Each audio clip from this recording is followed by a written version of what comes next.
Hi everyone. तो आज हम एक और क्वेश्चन करने जा रहे हैं जो कि ट्वेल्थ क्लास का प्रोबेबिलिटी का चैप्टर क्वेश्चन है। इसमें क्वेश्चन ये है कि अ box of oranges is inspected bye examining 3 randomly selected oranges drawn without replacement. तो हमारे पास एक बॉक्स है जिसमें ऑरेंजेस है, उसको इंस्पेक्ट किया जाता है बाय चेकिंग 3 ऑरेंजेस। तो 3 ऑरेंजेस को निकाल के चेक किया जाता है कि इंस्पेक्ट किया जाता है उस बॉक्स को।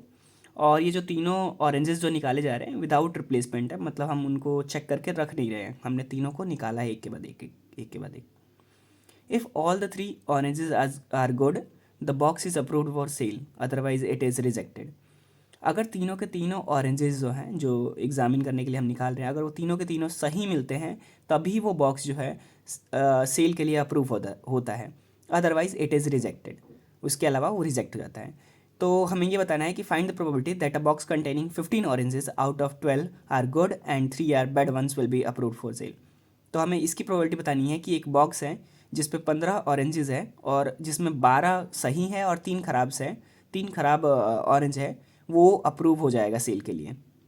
तो इस क्वेश्चन को एक बार करते हैं, लेट्स गो। तो अब सॉल्यूशन की बात करते हैं। तो हमने क्या किया है, हमने 3 इवेंट्स बनाए हैं, इवेंट G1, G2 और G3।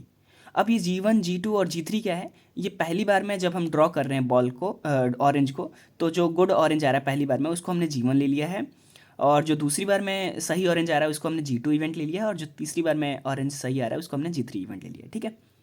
अब हम बात कर रहे हैं कि उसका प्रोबेबिलिटी क्या होगा कि पहली बार में भी बॉक्स तभी अप्रूव फॉर सेल होगा जब पहली बार में गुड वाला ऑरेंज आए, दूसरी बार में भी गुड वाला ऑरेंज आए और तीसरी बार में भी गुड वाला ऑरेंज आए। ठीक है। तो जब तीनों के तीनों ही जब सही आएंगे तभी अप्रूव फॉर सेल होगा, और उसी की प्रोबेबिलिटी बतानी है। ठीक है। तो पी ऑफ, अब हम पी इसकी प्रोबेबिलिटी क्या हो जाएगी, पी ऑफ G1, ये फॉर्मूला आप लोगों को पता भी होगा, इनटू में पी ऑफ G2/G1। G2/G1 क्यों कह रहे हैं, क्योंकि ये जो प्रोबेबिलिटी ऑफ G2 है वो डिपेंडेंट है G1 पे। जैसे कि पी ऑफ G1 क्या हो जाएगा, पहली बार में जब हम ऑरेंज ड्रॉ कर रहे हैं तो कितना हो जाएगा, 12/15 हो जाएगा, क्योंकि हमारे पास 12 सही ऑरेंजेस है और 15 टोटल ऑरेंजेस है, तो 12/15 मतलब 4/5। अब G2/G1 क्या होगा, क्योंकि ये विदाउट रिप्लेसमेंट है तो हमारे पास टोटल ऑरेंजेस जो है वो 14 बच जाएंगे, और सही वाले ऑरेंजेस कितने बच जाएंगे, वो 11 बच जाएंगे। तो P ऑफ G2/G1 11/14 हो जाएगा।